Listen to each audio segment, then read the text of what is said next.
Proudly brought to you by the Nigerian Economic Summit Group.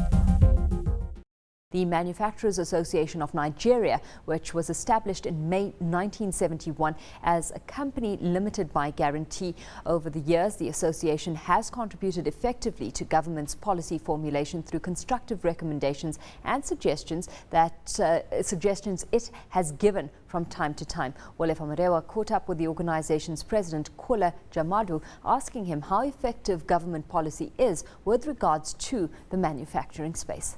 A bit mixed, but more positive.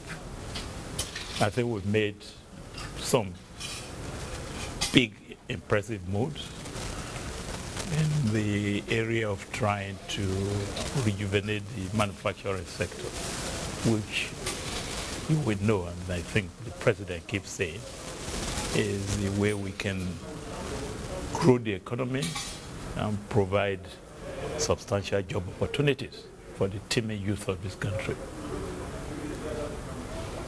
The government have demonstrated the willingness, to collaborate with the private sector, and this they've done several times, and it's very much welcome.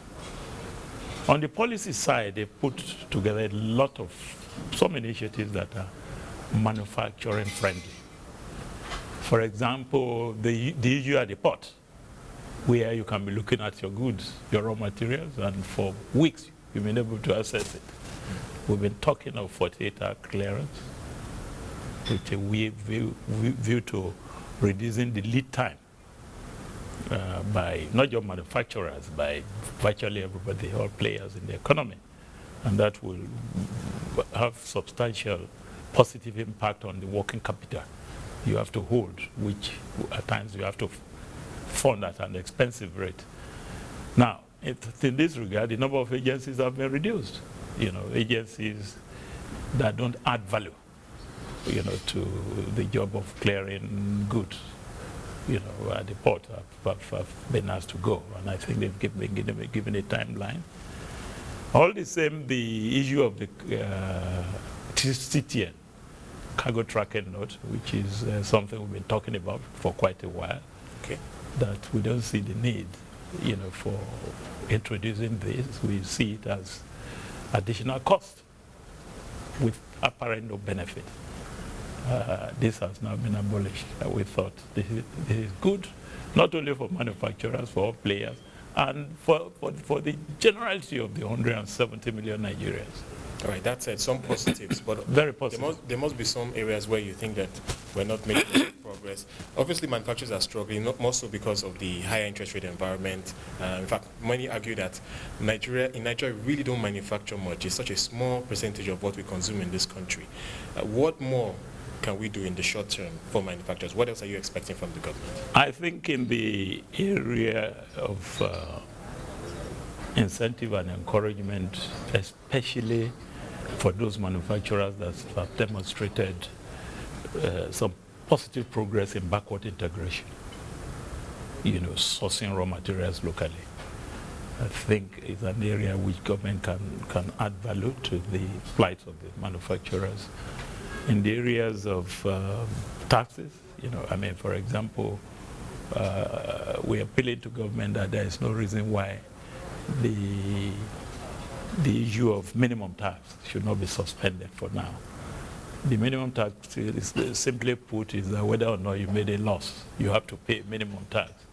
And we thought if a player in the economy made a loss that is genuine, that there was no reason why you should pay tax, at least for those years.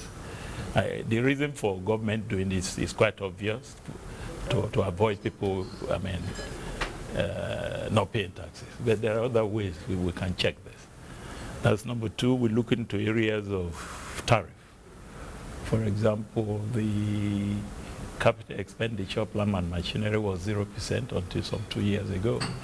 If this can be put, even for a timeline, it will encourage people to grow and replace their machinery in good time. And it always also encourage foreign investors to come. Not just foreign, all investors would like to take advantage of that. And if you expand your base, all it means is that you're going to employ more people.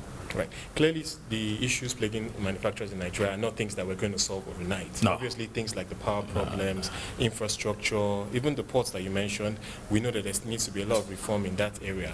But do you still have that optimism that things are happening in the background that will give us those results? I think I'm very positive, very, very positive in that way. In particular, you can point to? I mean, we talk to government and they listen. I mean, they're prepared to dialogue. I've been involved in interactive section with Mr. President, despite his very, very busy schedule. 4 times within the last 2 months. What else do you expect? He said, come private sector, tell me what you need. Let's reason together. We all have a joint responsibility to move the economy of this country forward. I think that is very positive, and I think it's something that has been driving the spirit of people engaged in manufacturing.